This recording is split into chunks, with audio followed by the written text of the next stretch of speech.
Hello there, this is Dr. Paul. And you are ready to start your new exercise program.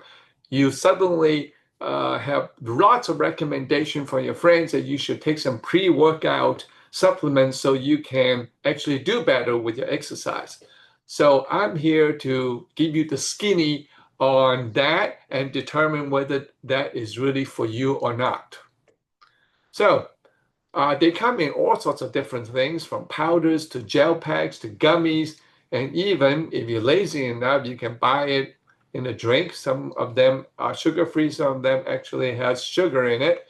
So what's in there? Well, they all have, most of them will have caffeine, beta-alanine, and creatine. So we're going to look at each one of those today and determine whether you really need any of those. So caffeine. Remember the days where you go to the gym or you want to exercise and your brain tells you today's a bad day, you're weak and you're tired. You might even have a small headache and your muscles are hurting already. And that is your subconscious mind telling you not to exercise. So caffeine is great for that because it does increase your alertness, increase your readiness so you can go and exercise. But you got to limit to 200 milligrams of caffeine, which is equivalent to 2 cups of coffee and 3 cans of soda. Please read the label carefully because a lot of energy drinks, and we got buku's amount of those out there. Most of those are more than 200 milligrams of caffeine, including the ones in Starbucks, and it's not safe.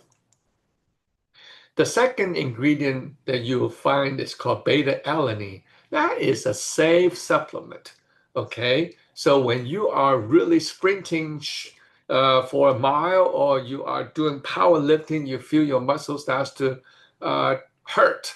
That's because the acid is building up in your muscles, and the beta-alanine actually try to block part of it so you can lift further or you can sprint a little bit further. So, and it increases your short-term exercise tolerance and it's safe. Then the third and the last one I want to talk about is the creatine, which is usually combined with beta-alanine. So what does it do? It, like beta-alanine, it actually increases your endurance for that short sprint and powerlifting that you are doing. It prevents that early muscle fatigue. The problem is that it causes water retention in the body, especially in the muscles. So it actually, you bulk up, so you look great, okay? Your form's looking better, but it's all water. Now, it does increase your short-term exercise tolerance. So if you're somebody who's doing short sprints only or do powerlifting, by all means, those 3 supplements are for you. The rest of us who's really not doing that, then we will not be using these because you have to technically get an EKG to make sure that your rhythm is safe, that you will not have irregular heart rhythm while you're doing the sudden pulse exercise. Better leave it to the Olympians and the power lifters. But what about the rest of us that only go and we want to exercise for 30 minutes or a little bit more? And that's the long duration aerobic exercise I'm talking about. Then you'll need the nitrates, which are the chemical compounds naturally found in veggies, which is safe. It's always added to preservatives in meat that you and I like, from bacon to sausage to pepperonis, etc. And that's not safe. So the veggies that has the most nitrate is beet juice. So go ahead and have some, unless you're on blood pressure medicine, it will drop your blood pressure a little bit more. And if you have kidney stones like me, I can't have beet juice. But you could have spinach and carrots 2 hours before you do your aerobic exercise, and I think that will work great for you. Okay? So what's wrong with the preservatives in the meats? Well, the nitrates change to nitrosamine instead of nitric oxide, and that actually causes cancer. So stick with the veggies.